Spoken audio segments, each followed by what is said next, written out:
My name is Maxine. I am 32 years old. And at my own family's Thanksgiving dinner, they literally voted me out of the family.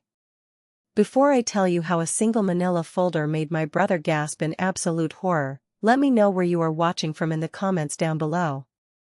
The drive to my parents' house that Thursday evening felt substantially longer than it usually did. The November air outside was crisp and biting, and the leaves on the grand oak trees lining the suburban streets had turned into a deep, burnt orange. I gripped the leather steering wheel of my sedan so tightly that my knuckles turned completely white. I had been dreading this specific dinner for weeks. I woke up that morning at 6 o'clock, staring at the ceiling of my apartment, feeling a heavy weight pressing down on my chest. The pit in my stomach had absolutely nothing to do with the heavy holiday food I was about to consume, and everything to do with the people waiting inside that house. I stopped at a red light and looked at my reflection in the rearview mirror. I looked tired. The dark circles under my eyes were visible even through my makeup. I had spent the previous night tossing and turning, playing out every possible disastrous scenario in my head. When the light turned green, I pressed the gas pedal a little too hard. I wanted to turn the car around. I wanted to go back to my quiet apartment, heat up a frozen pizza, and ignore the world. But duty, that ingrained, toxic sense of family obligation, kept my car moving forward. I parked on the street a few houses down from my parents' place. I sat in the driver's seat for a full 5 minutes, listening to the steady hum of the engine. I took a long, deep breath, filling my lungs with the cold air from the air vent, before finally turning off the ignition and grabbing my heavy wool coat from the passenger seat. I walked up the cracked concrete path to the front door. It was a path I had walked thousands of times since I was a little girl with scraped knees. I noticed the paint on the porch railing was peeling, and a small pile of dead leaves had gathered on the welcome mat. When I opened the front door and stepped inside, the familiar, nostalgic smell of roasted meat, sage stuffing, and warm cinnamon immediately greeted me. It smelled like my childhood. I took off my coat, smoothing out the wrinkles in my dress, and hung the coat in the hallway closet. I could hear the muted, aggressive sounds of a football game coming from the television in the living room, punctuated by the occasional shout. I walked through the hallway and stepped into the dining room. Immediately, my stomach dropped all the way to the floor.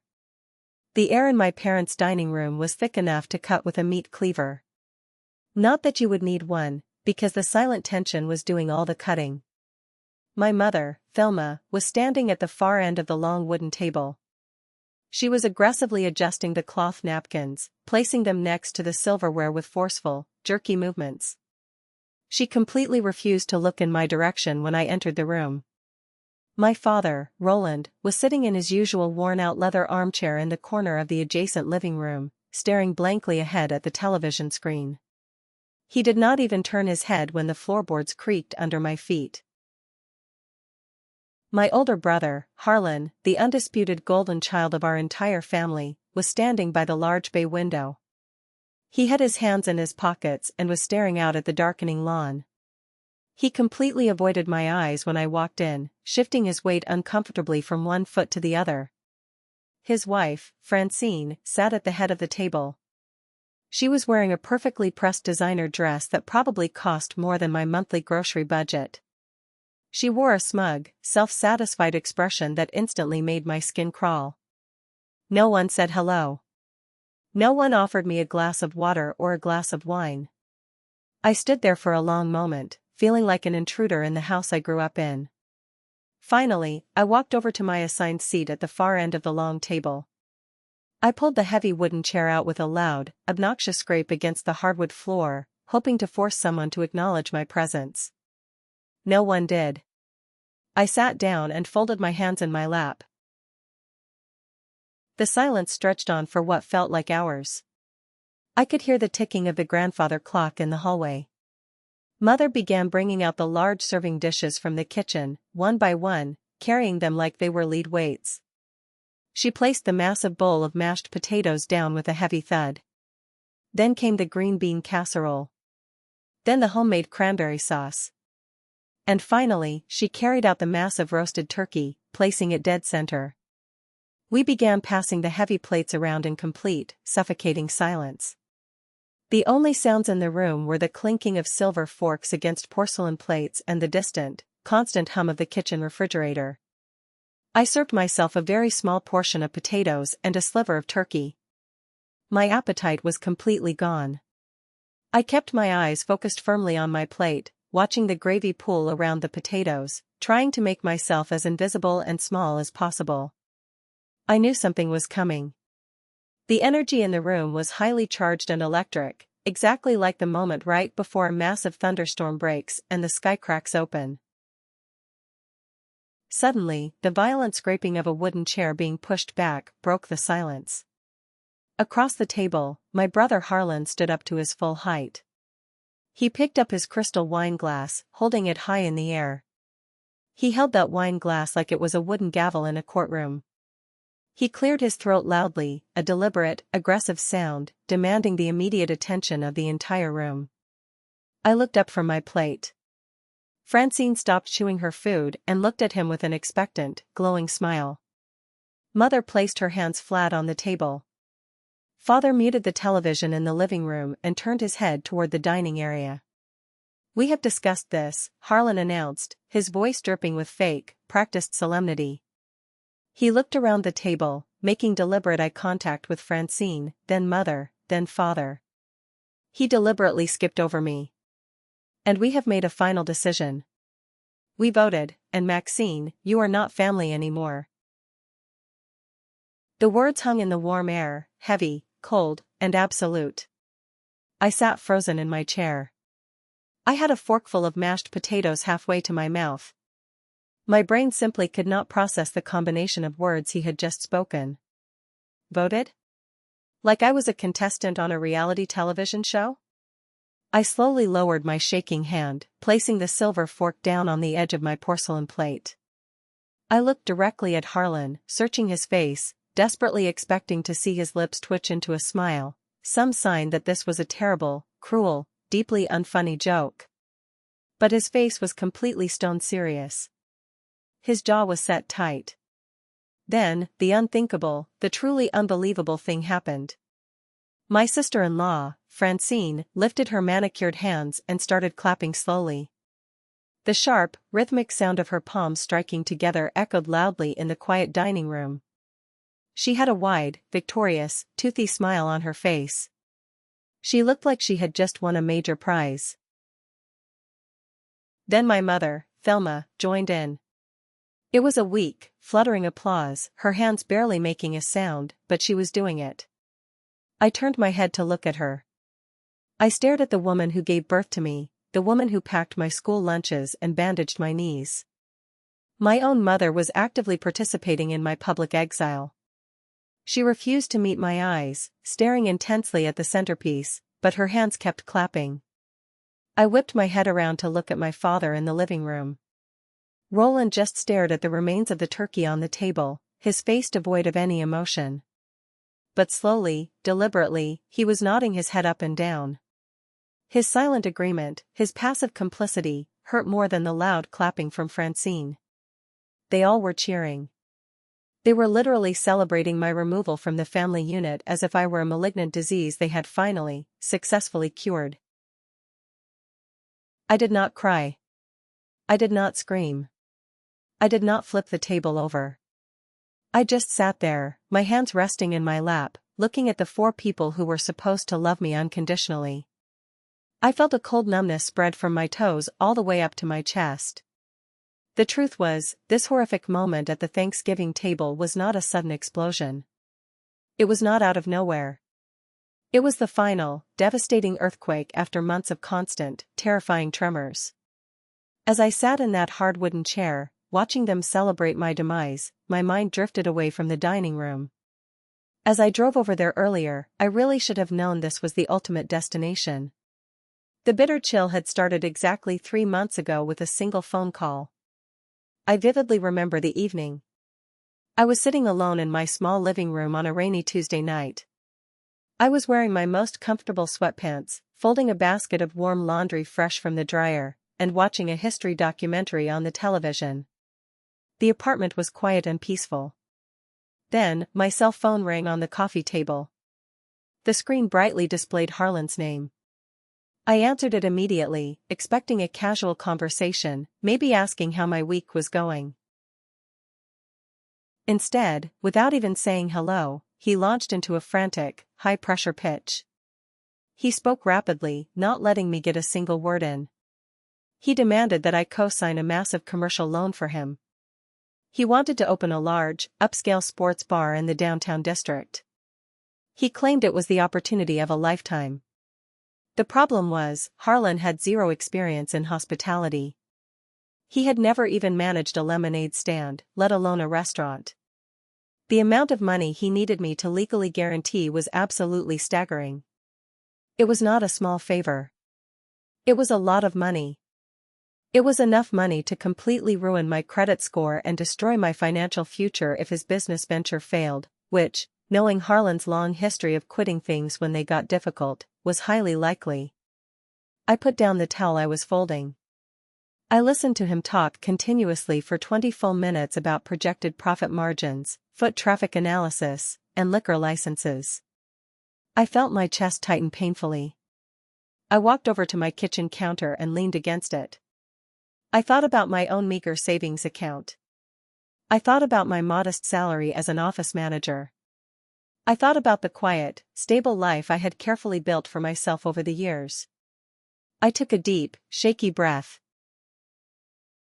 "Harlan," I said, interrupting him mid-sentence. "I cannot do it. I cannot co-sign that loan. It is too much risk for me." For the very first time in my entire life, I said no to him. The reaction was immediate and terrifying. The silence on the other end of the line was thicker and colder than any freezing winter night in Ohio. I waited for him to argue. I waited for him to plead, or yell, or try to guilt-trip me. I held the phone to my ear, my heart pounding against my ribs. He did not say a single word. He simply hung up the phone. The line went dead. I stood in my kitchen for a full hour after that, staring at the black screen of my phone. I felt a terrible, sinking sense of dread wash over my entire body. I knew in my gut that I had just crossed a massive, invisible line.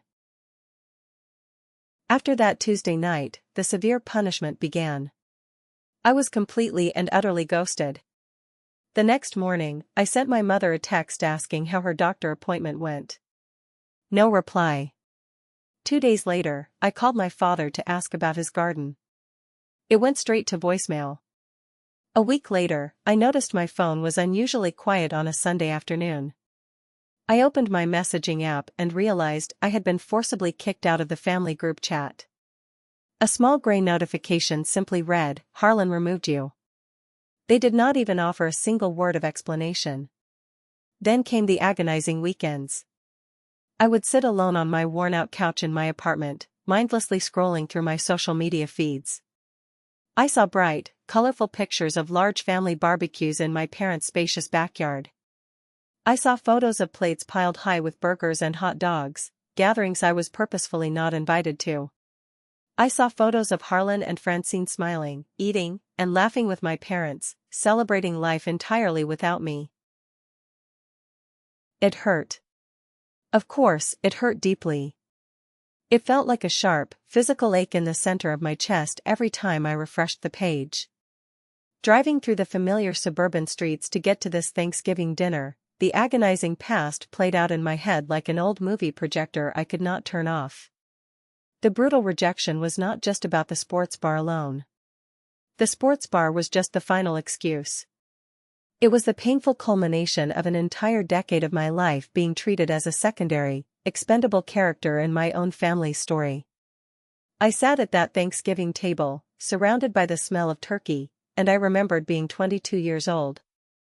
I was working a grueling, entry-level job as a data entry clerk, barely making ends meet. My rent took up more than half my paycheck. I vividly remembered eating cheap, salty instant ramen noodles for dinner every single night for an entire month. I would boil the water in a scratched pot, eat standing up over the sink, and count my pennies. I did this so I could transfer $18,000 to Harlan. He had called me in an absolute, hysterical panic because the roof of his house was leaking severely after a bad storm, and he claimed he had absolutely zero emergency funds to fix it. He told me the water was ruining the drywall and the floors. I went to the bank the very next morning. I stood in line, filled out the transfer slip with a cheap pen, and completely emptied my savings account for him. I remember the beaming, carefree smile in the photograph he sent me a week later. It was a picture of him and Francine standing proudly in front of their newly repaired, pristine house. It was a bright smile that I had personally paid for, while I was sitting in my tiny, drafty apartment, stressing over how I was going to afford my heating bill that month.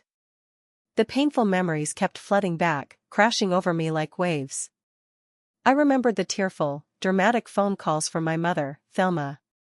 She would call me late at night, weeping loudly into the receiver about her mounting, out-of-control credit card debt from her relentless shopping habits. She bought designer purses she did not need and expensive shoes she never wore. When my grandmother passed away, I received a small inheritance.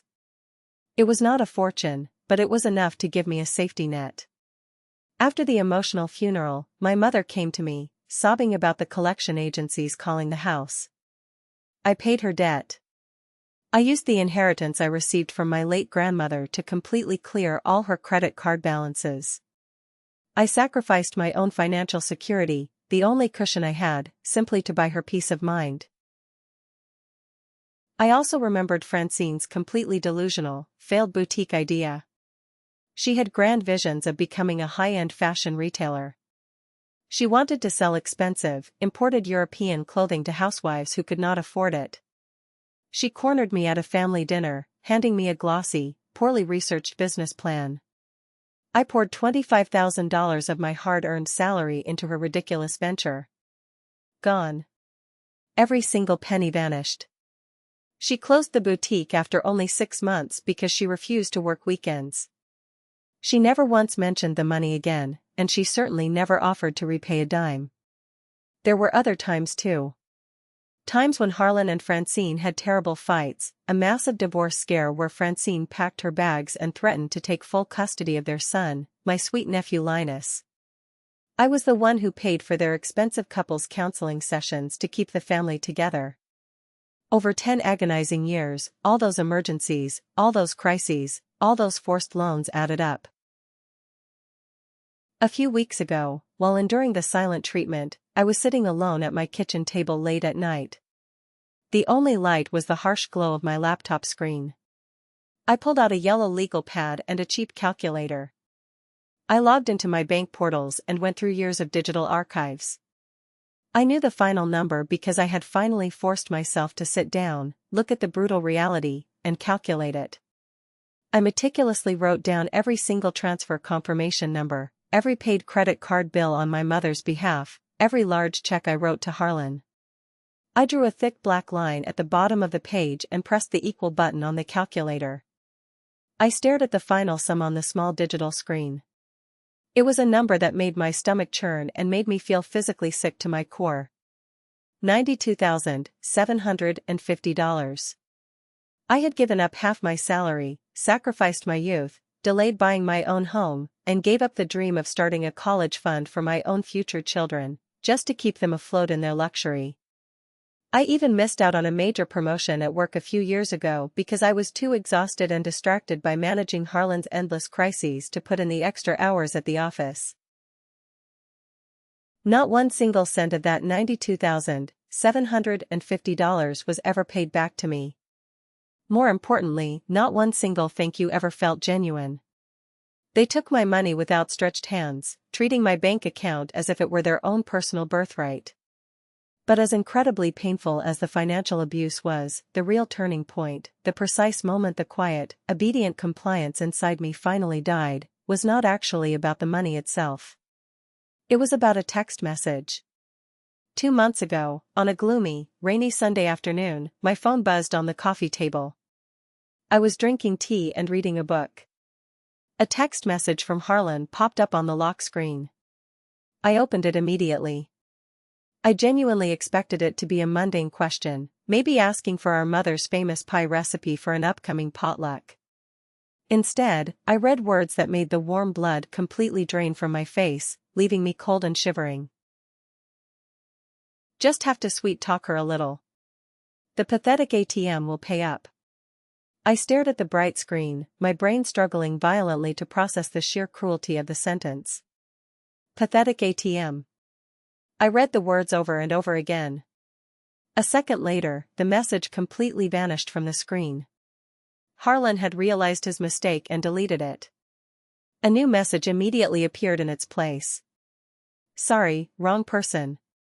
Meant for a buddy at work. But I saw it. I saw exactly what he thought of me. Pathetic ATM. That is exactly what I was to them. I was not a beloved sister. I was not a cherished daughter. I was a mechanical resource to be extracted from, exploited, and then discarded when the cash ran out. That single, accidental text message broke something very deep inside my soul. The fragile illusion of family loyalty, the lie I had told myself for over a decade, shattered into a million sharp, jagged pieces on my living room floor. For 4 full days after that Sunday, I walked around my apartment in a thick, suffocating fog. I went to the office, I typed on my keyboard, I ate bland food, I slept for hours, but I felt completely and utterly hollow inside. I stopped answering calls from anyone.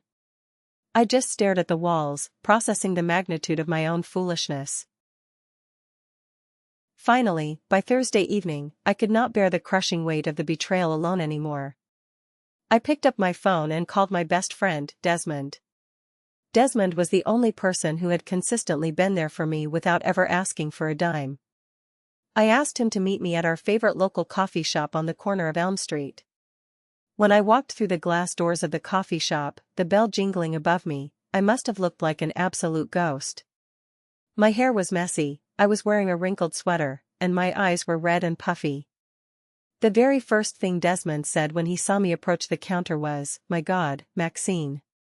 What did they do to you now?" We ordered 2 black coffees and sat down in a quiet, secluded booth in the back corner of the shop. Outside, the rain was beating against the window pane. My hands were shaking so badly I could barely hold the warm ceramic mug.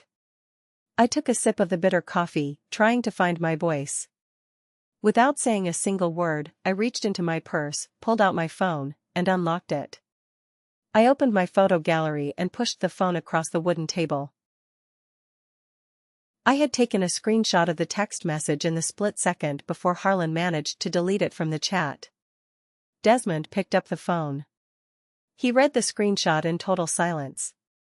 I watched his face closely. He did not look shocked. He did not look surprised.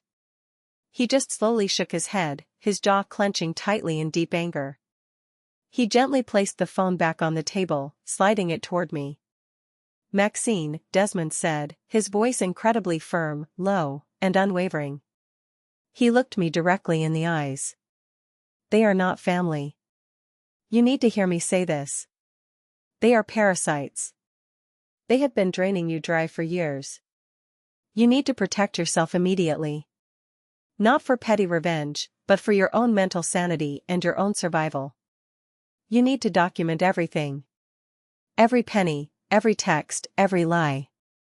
His stern, honest words were a life raft thrown into a stormy ocean. I clung to them.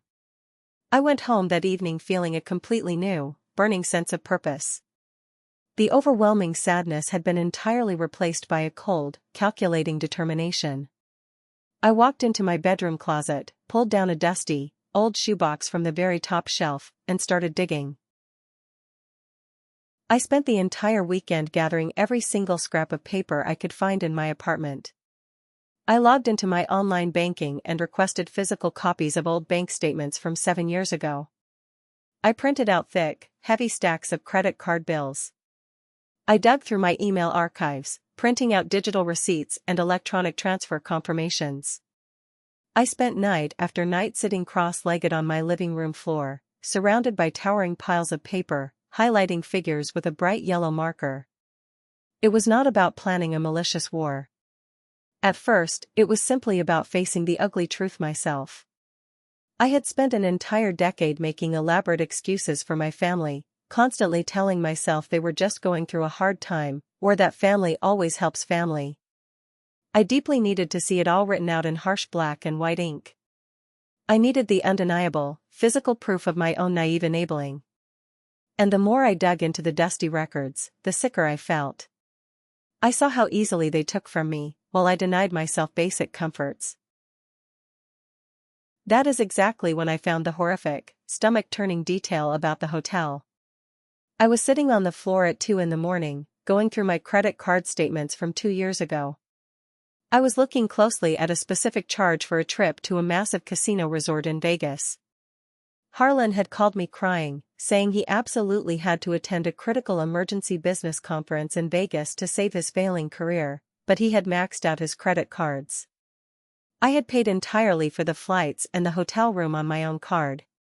Looking at the final, itemized statement, I noticed something very strange. The total charge for the hotel stay was almost double what the standard room rate should have been for 3 nights. It did not make any logical sense. On a random whim, driven by a sharp gut feeling I simply could not ignore, I picked up my phone and called the Vegas hotel directly. I just wanted to query the extra charges, thinking maybe there was an error or a resort fee I missed. I waited on hold for 15 agonizing minutes, listening to upbeat, awful casino hold music. When a front desk clerk finally answered the line, I explained that I was the primary card holder. I gave him the confirmation number and politely asked for a highly detailed breakdown of the final folio. The clerk was very helpful and accommodating. He pulled up the file on his computer and started rattling off the expensive items charged to the room. "Let us see here," the clerk said over the phone. "We have the standard room rate. Then we have $300 in room service. We have premium liquor charges from the mini bar. We have 2 very large dinners at the luxury steakhouse downstairs." He paused for a second, reading the next line. "And then, of course, there is the luxury couple spa package for the primary guest and the second guest, a Miss Cleo." My blood ran completely, terrifyingly cold. I stopped breathing for a second. Cleo. The name echoed loudly in my quiet living room. I did not know anyone named Cleo. My sister-in-law, Francine, his devoted wife, had definitely been at home in Ohio during that entire trip, taking care of my nephew Linus. She had even complained to me about having to handle the school run by herself that week. It was a small, easily overlooked detail buried at the bottom of a massive corporate bill, but it felt entirely wrong and completely devastating. Harlan had used my hard-earned money I had sacrificed my own well-being to give him, to fund a lavish, romantic getaway with a secret mistress in Vegas. He had lied to me, and he had profoundly betrayed his wife on my dime. "Could you please email me a full, itemized PDF receipt of that folio right now?" I asked the clerk, my voice shaking slightly. "Absolutely, ma'am." "Sending it over right now," he replied cheerfully. A minute later, my computer pinged. I opened the email and printed the statement out on my small home printer. The printer whirred loudly in the silent apartment. I took the warm paper, holding it carefully by the edges, and I put it straight into the thick manila folder along with everything else. I had systematically gathered the medical bills, the bank transfers, the printed screenshot of the pathetic ATM text message, and now, the undeniable proof of his expensive infidelity. When the manila folder was finally full, bulging with the weight of 10 years of exploitation, I sat back on my living room floor and just looked at it. I did not cry. Instead, I felt a strange, sweeping sense of absolute calm wash over my entire body. The heavy fog was completely gone. The lingering confusion and guilt were gone. I knew with absolute, crystal clear certainty that I could not keep living my life like this. I was done being a victim. The very next morning, I took a half-day off work. I made an appointment with a highly recommended, aggressive family and finance lawyer downtown just for a thorough consultation. I needed to know my exact legal standing. I needed to know how to sever every single tie binding me to these people permanently. The morning after I printed the horrific hotel receipt, I woke up before the sun even began to rise. The digital clock on my nightstand glowed a harsh red, displaying 5 in the morning. I did not hit the snooze button. I threw off my heavy blankets, placed my feet on the cold hardwood floor, and walked directly to my small kitchen. I brewed a strong pot of black coffee and stood by the window, watching the city slowly wake up. My mind was completely clear. The heavy, suffocating fog of familial guilt that had clouded my judgment for an entire decade was entirely gone, replaced by a cold, sharp clarity. At exactly 9 in the morning, I called my office and told my supervisor I needed to take a personal half-day. I took a long, hot shower, washing away the exhaustion of the past few days. I put on my most professional, tailored black suit, the one I usually saved for important corporate meetings. I wanted to feel armored. I gathered the thick, heavy manila folder off my living room floor, placing it carefully into my leather tote bag. I drove downtown to the financial district. I had spent hours the previous night researching top-tier family and finance lawyers in the city. I found a woman named Miss Sterling. Her online reviews described her as ruthless, meticulous, and entirely unsentimental. She was exactly what I needed. I parked in an expensive underground garage, rode the sleek glass elevator up to the 20th floor, and walked into a pristine reception area that smelled of expensive leather and polished mahogany. After a brief wait, I was ushered into a massive corner office overlooking the city skyline. Miss Sterling sat behind a large oak desk. She wore a sharp navy blazer and looked at me with piercing, intelligent gray eyes. I sat down in the plush chair opposite her, reached into my tote bag, and pulled out the manila folder. I placed it squarely on her pristine desk. "Everything is in there," I told her, my voice steady and surprisingly calm. 10 years of bank transfers, paid credit card statements, emails, and text messages. I need to know exactly how to untangle myself from these people permanently. I need to make sure they can never touch my bank accounts, my property, or my future ever again. For the next 2 hours, we sat together and went through every single piece of paper. I explained the $18,000 roof repair, the $25,000 failed boutique, the endless credit card debts I cleared with my late grandmother's inheritance, and finally, the Vegas hotel bill with the mysterious Miss Cleo. Miss Sterling took meticulous notes on a yellow legal pad, her pen scratching loudly in the quiet room. When we finally finished, she leaned back in her leather chair, steepled her fingers, and looked at me. "Maxine, you have been financially abused for a very long time," she said plainly, without an ounce of pity. Pity was the last thing I wanted. "Legally, the money you gave them willingly is gone. You will not get it back. However, we can immediately sever all future liabilities. We will draw up legal documents completely revoking any implied power of attorney. We will formally remove you as an emergency contact on all their medical and financial forms. We will put hard freezes on your credit so nobody can take out a loan using your social security number." I nodded slowly, absorbing her words. "Do it. Draft everything. I will pay whatever it costs." She smiled a thin, professional smile. "Evidence is your only shield, Maxine. Keep this folder safe. It is your ultimate protection." I paid her hefty retainer fee using my debit card, utilizing the last bit of my monthly salary. As I walked out of her office and stepped back into the busy downtown street, the cold wind hit my face, but I did not shiver.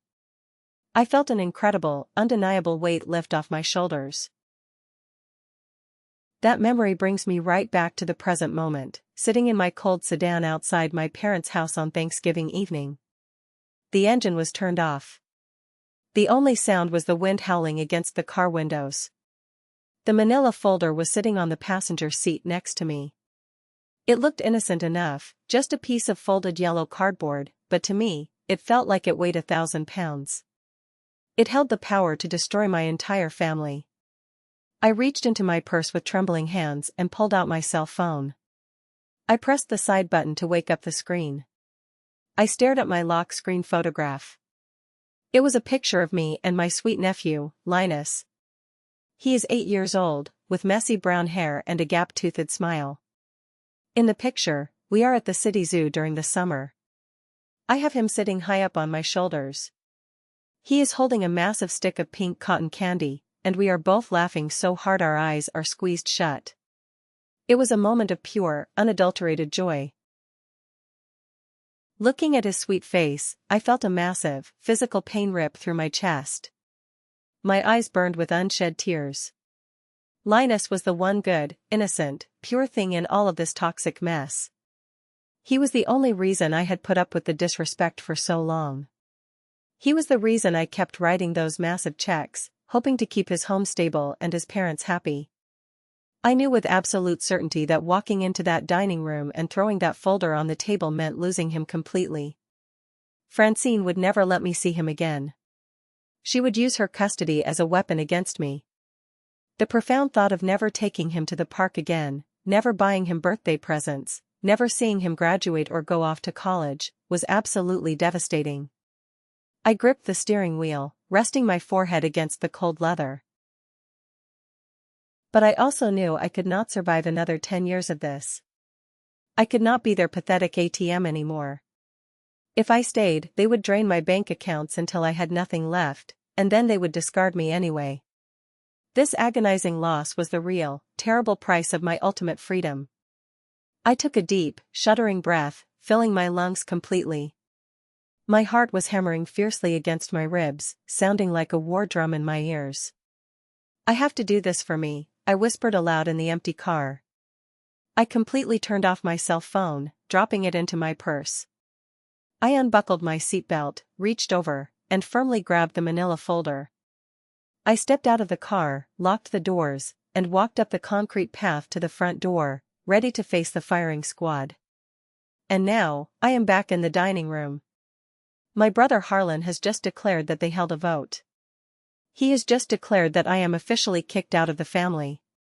My sister-in-law Francine is clapping her hands in sheer delight. My own mother is clapping along, her eyes averted. My father is silently nodding at his turkey plate. The sheer audacity of their performance is almost mesmerizing. The silence following their disgusting applause is deafening. They are all staring at me, waiting for my reaction. They expect me to burst into dramatic tears. They expect me to beg for their forgiveness. They expect me to drop to my knees and ask what I can do, or more accurately, what I can pay, to earn my way back into their good graces. I do not cry. I do not scream. I do not throw my water glass against the wall. Instead, I look at Harlan's smug, triumphant face, and a strange sensation bubbles up in my throat. I just let out a soft, low, genuine laugh. The sound of my laughter startles everyone at the table. It is completely out of place. It is not hysterical, it is calm and deeply amused. Francine instantly drops her hands, her clapping abruptly stopping.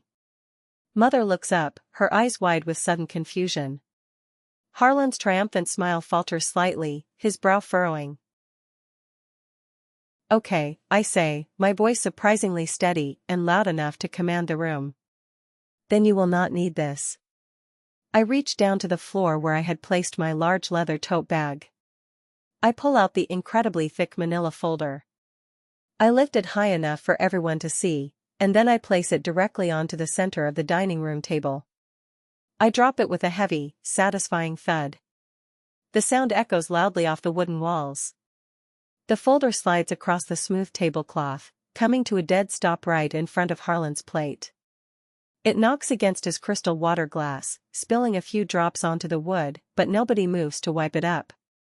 Harlan stares down at the yellow folder, then looks back up at me, his eyes narrowing in suspicion. What the hell is this, Maxine? He sneers, his voice dripping with defensive arrogance. Is this some kind of pathetic joke? He reaches out and snatches the folder off the table. He violently flips it open, ready to mock whatever I have given him. His smug, arrogant smile instantly freezes on his face. I watch the exact second his brain registers the information on the first page. The color rapidly drains from his cheeks. His face goes from a healthy, flushed pink to a ghostly, sickly white in a matter of seconds. He does not scream, not at first. Instead, he lets out a sharp, pathetic, choked gasp, sounding exactly like a man who has just been violently punched directly in the stomach. It is the distinct sound of all the air being stolen forcefully from his lungs. His hands begin to visibly shake, rattling the papers inside the folder. Francine leans over her chair, her brow furrowed in deep annoyance. "What is it, Harlan?" she demands sharply. When he does not answer, too paralyzed by fear to speak, she reaches over and aggressively rips the top page right out of his trembling hands. It is the detailed spreadsheet. I had spent hours formatting it.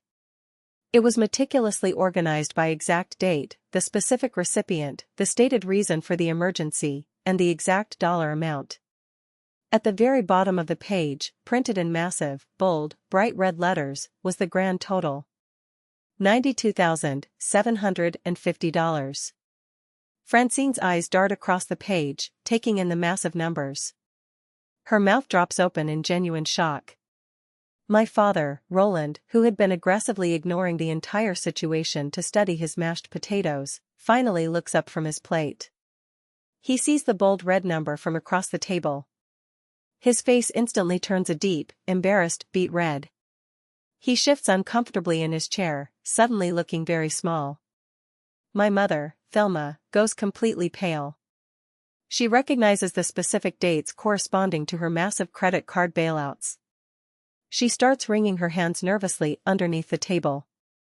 "Maxine, what are you doing?" she stammers, her voice trembling with rising panic. "This is a strictly private family matter. You should not be bringing this out at the dinner table." It firmly stopped being a private family matter the exact second you all started cheering for my exile, I say calmly, never breaking eye contact with my brother. I reach across the table and physically flip to the next page in Harlan's hands for them. There it is, printed in high-resolution color.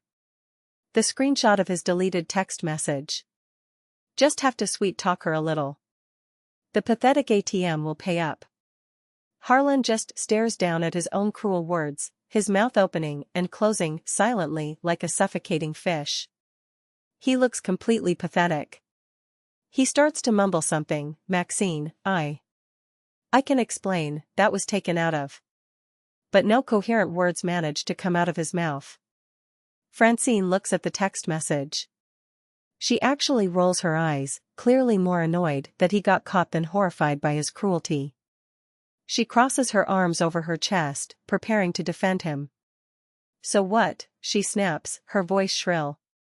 "You are holding a silly little text message over our heads? Families fight, Maxine.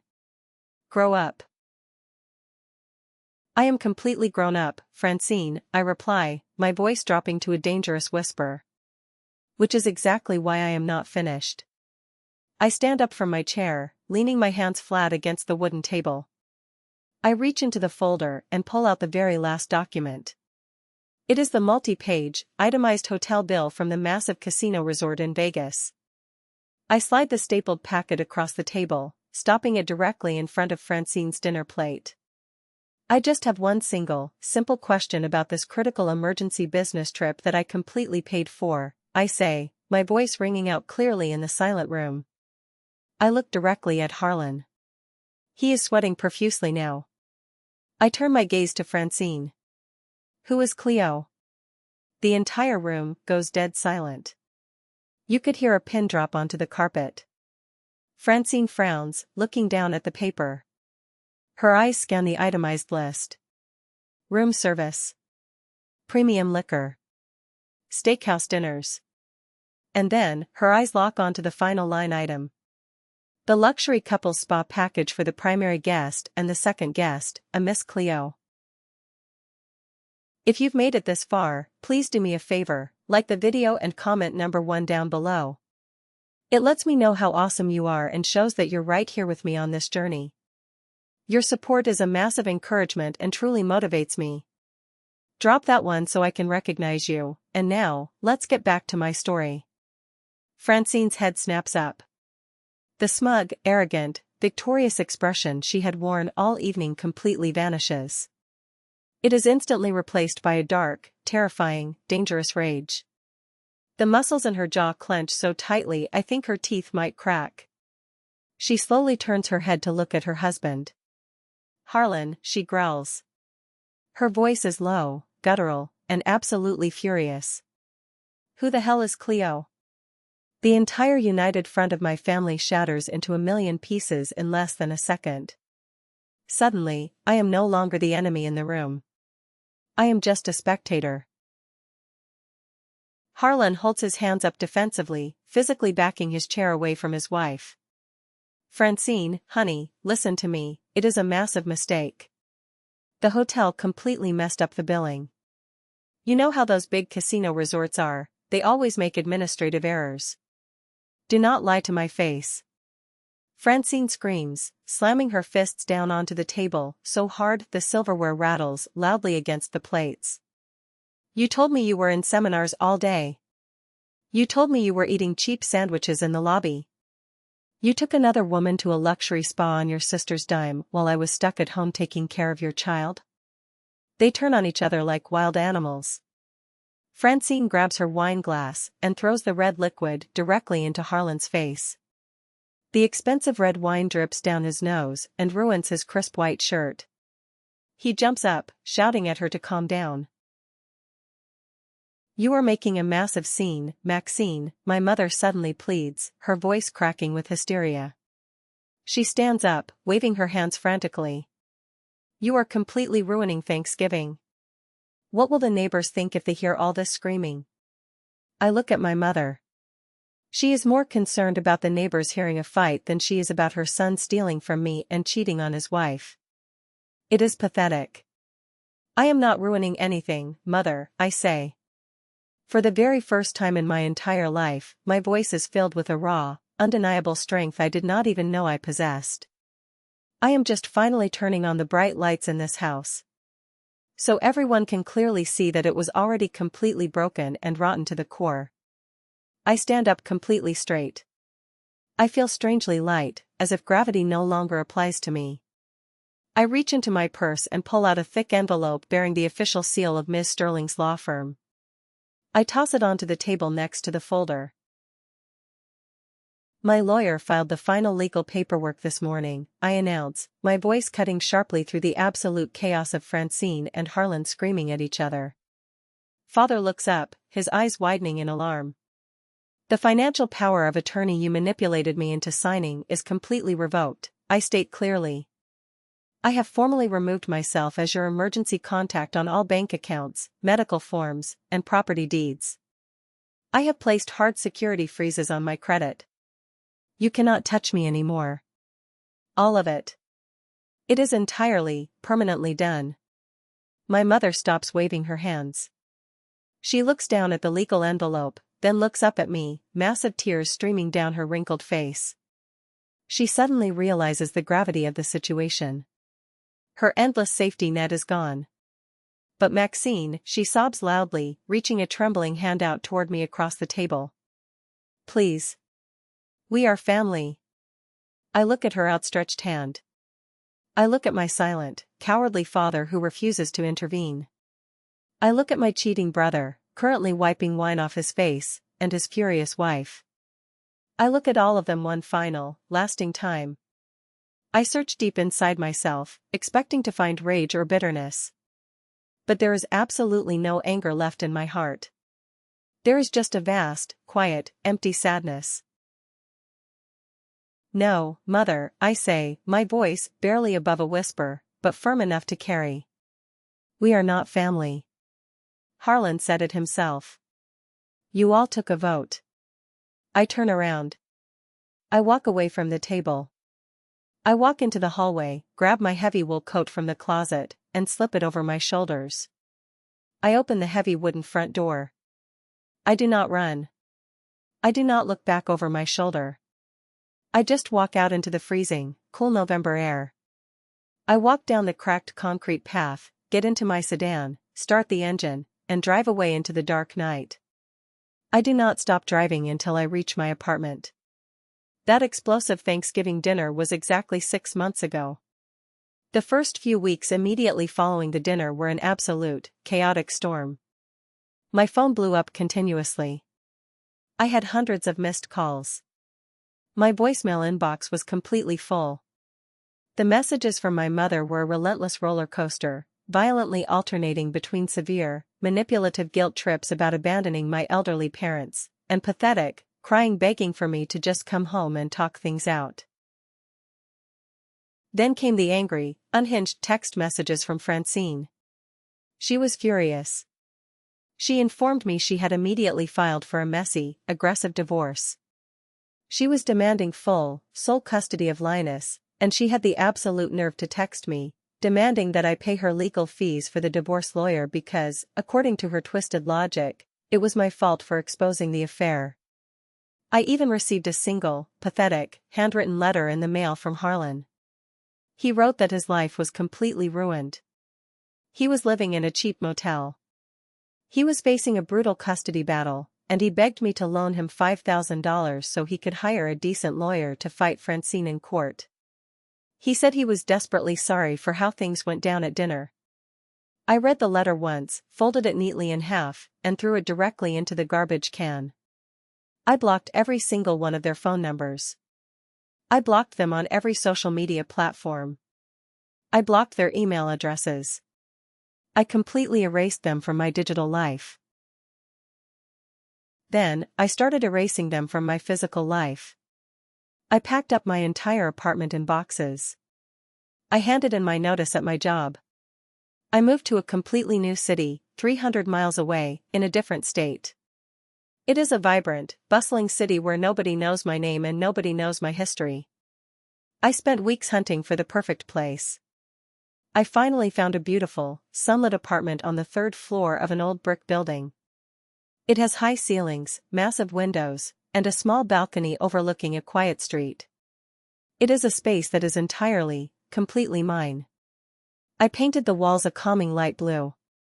I bought new furniture that I chose myself, not hand-me-downs from my parents' attic. I filled the living room with green potted plants and shelves full of books. At first, the profound quiet of the new apartment was almost deafening.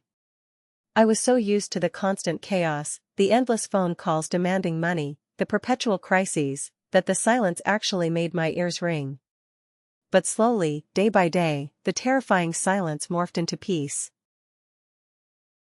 I applied for a new job in corporate management. During the interview, I demanded a much higher salary than I had ever earned before, and to my absolute surprise, they gave it to me. I got the promotion I always deserved. My bank account is finally growing. I am slowly building my own savings back up. I even started a small, private college fund for myself, thinking maybe I will go back to school for a master's degree one day. I also have friends here. Real, genuine friends who do not ask me for money. Desmond moved to the same city 2 months after I did for a career opportunity. He and I have a strict, standing dinner appointment every single Friday night at a small Italian restaurant down the street. We sit in a cozy booth, eat pasta, and drink good wine. We talk about our work projects, about life goals, about politics, about everything and nothing at all. It is a beautiful family that I am consciously choosing to build, one solid brick at a time. It is a family built entirely on mutual respect, shared interests, and genuine care, not on toxic obligation and financial extortion. It is not perfect, of course. Healing is never a perfectly straight line. Some days are incredibly hard, and the grief hits me when I least expect it. Just the other day, on a warm Sunday afternoon, I was walking through the large public park near my new apartment. I was carrying a paper cup of coffee, enjoying the sunshine. I walked past the busy playground area. I stopped dead in my tracks. I saw a tall man standing by the swing set. He was pushing a young boy, maybe 7 or 8 years old, on the swings. He was pushing the boy higher and higher into the blue sky, and the little boy's joyous, unrestrained laughter echoed loudly through the warm air. The boy had messy brown hair, just like my nephew. I stood there on the concrete path, gripping my coffee cup, and I felt a sharp, devastating pang right in the center of my chest. It physically hurt to breathe for a moment. I miss Linus. I miss my sweet nephew with every fiber of my being. I wonder if he is doing well in school. I wonder how the divorce is affecting him. I wonder if Francine ever talks about me to him. I will probably always miss him. But standing there in the park, watching that stranger laugh with his child, I realized a hard truth. I realized that if I had stayed in that toxic environment, if I had kept writing those massive checks to Harlan to keep the peace, I would have eventually destroyed myself completely. I would have withered away into a bitter, broke, hollow shell of a human being. True peace always comes with very deep scars. Losing Linus is my deepest scar, but it is a scar I have to carry to survive. This morning, I woke up early again. The bright morning sun was streaming generously through my large bedroom window, casting warm, golden light across the hardwood floor. I walked into my small, clean kitchen and brewed a fresh pot of coffee. The smell filled the apartment. I opened my cupboard and reached for a completely new ceramic mug I bought at a local craft fair last weekend. It is a very plain, simple, sturdy white mug. On the side, painted in simple, elegant black letters, it just says my name. Maxine. It does not say world's best aunt. It does not have a cheesy, fake family quote printed on it. It does not label me in relation to anyone else. It just clearly states my name. It is just me. I poured the hot coffee, took a warm, comforting sip, and walked out onto my small balcony. I leaned against the metal railing and looked out at the waking city below. Cars were driving by, people were walking their dogs, the world was moving forward. I realized something profound as I watched the city. I do not feel anger anymore when I think about my parents or my brother. The burning rage that fueled me through the winter has completely burned out. I do not feel resentment. I do not even feel pity for Harlan sitting in his cheap motel room, or Francine fighting her miserable custody battle. I just feel total, complete acceptance. I am no longer actively mourning a family that I violently lost. I am finally accepting the hard, undeniable truth that the loving, supportive, loyal family I always desperately wanted never really existed in the first place. It was a complete illusion I maintained to protect my own heart. And by finally letting go of that heavy, exhausting ghost, by walking out of that dining room door on Thanksgiving, I finally gave myself the greatest gift possible. I gave myself the chance to actually live. I am free. Thank you so much for listening to my story today. It was not an easy journey to share, and bringing up those painful memories was difficult, but I genuinely felt like I had to get it out there. Maybe someone watching this is going through the exact same thing right now. My final question for all of you watching is this: have you ever had to make an incredibly hard, painful choice to protect your own mental peace, even if it meant losing people you deeply loved?